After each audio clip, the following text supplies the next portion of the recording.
Hi everyone, and welcome to this installment of Mesopotamia in Minutes. In this episode, we'll take a look at Sargon the Great and the Akkadian Empire. It seems like a good number of you liked the quiz from the last episode, so we'll do another for this one, which can be accessed via a link in the video description. So without further ado, let's begin. In the last episode of this series, we left off with the Sumerians, who basically created the first real urban civilization in the Near East. They came up with novel inventions and innovations such as writing, advanced masonry, and probably most importantly, more sophisticated farming and irrigation techniques. These all not only allowed for greater surpluses of food and a higher standard of living, but also for a thriving art scene.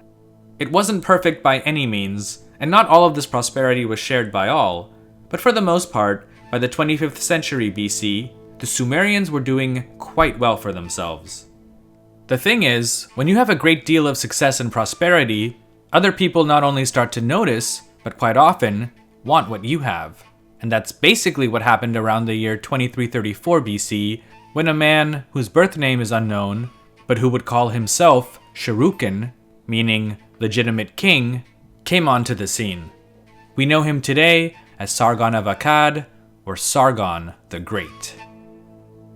Sargon was an Akkadian, meaning that he was originally from the land north of Sumer called Akkad.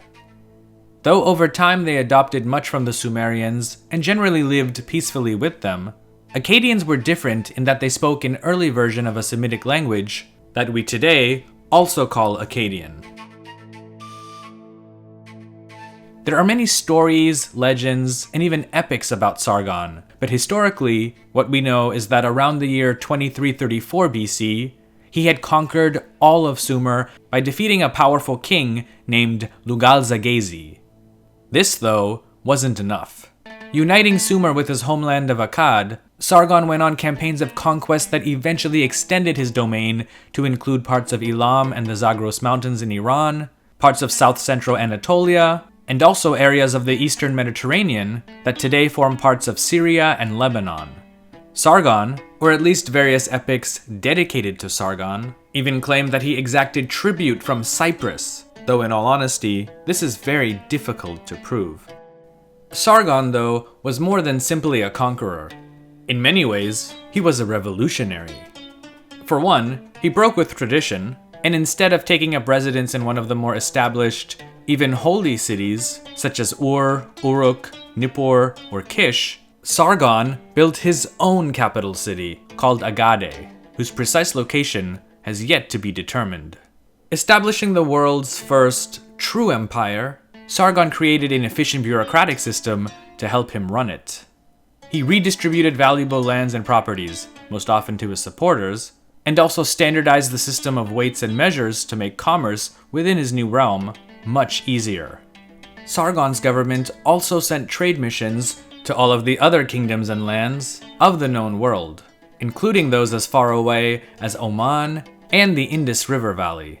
He also made Akkadian the official language of the empire. This would have huge consequences, as eventually it would not only gradually replace Sumerian, but also would become the lingua franca for the Near East and beyond until the rise of Aramaic 1500 years later. All of these things helped to make Sargon's Akkadian Empire extremely prosperous. Despite what various cuneiform documents and legends may claim, Sargon didn't rule over a utopia, as is evident not only from several rebellions during his time, but also the massive uprisings that occurred just after his death in 2279 BC. His successors were his two sons, Rimush and Manishtushu. Rimush's reign was a tumultuous one, and we're told that he spent much of it putting down revolts in multiple parts of the empire. His brother Manishtushu initially started off in a better position, but he too had to deal with massive unrest throughout the realm. However, his successor, and Sargon's grandson, Naram-Sin, turned things around. Putting down what he described as the Great Revolt, Naram-Sin is said to have not only reconquered the territories lost by his immediate predecessors, but also to have expanded the Akkadian Empire into new territories.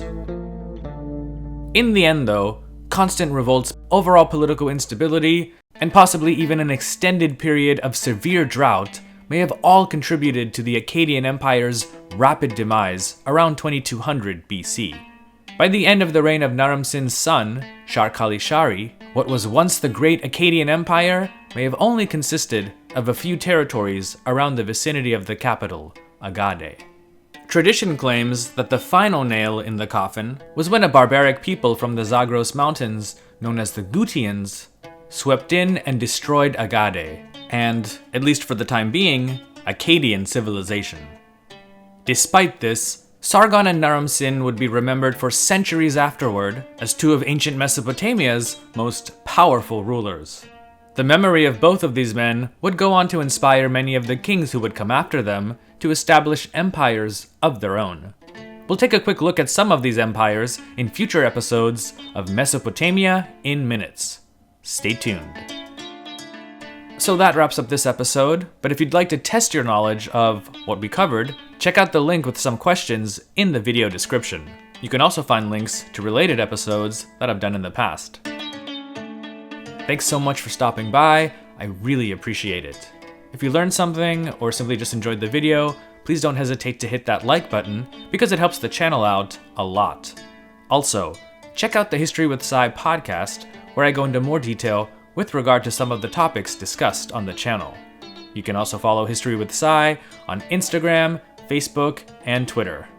Thanks again, and I'll catch you in the next episode. Take care, stay safe.